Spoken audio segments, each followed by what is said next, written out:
পান দিয়ে বশীকরণ। হ্যাঁ ভিউয়ার্স, আপনারা ঠিকই দেখছেন, পান দিয়ে বশীকরণ। আপনারা আপনাদের কাঙ্ক্ষিত ব্যক্তিকে, মনের মানুষকে একটি পান দিয়ে বশীকরণ করতে পারবেন। আসলে এই পানটি আপনাদের কিভাবে সংগ্রহ করতে হবে সেটি নিয়মটি বলে দেব ভিডিওর মাধ্যমে।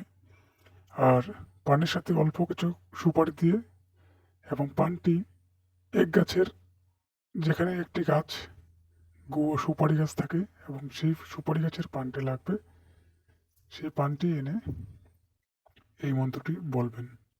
এক একদমই 3 বার করে পাঠ করবেন, 3টে করে ফু দিবেন। হুল হুল জুল জুল উমুকি বুসবার কুর, হুল হুল জুল জুল উমুকি বুসবার কুর, হুল হুল জুল জুল উমুকি বুসবার কুর।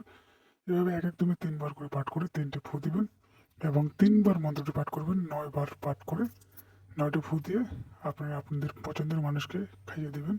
সে যেন বুঝতে না পারে, সে যেন বুঝতে পারে যে আপনি তাকে সাধারণ পান খাওয়াচ্ছেন, কিন্তু সে আপনার বশীকরণ হবে।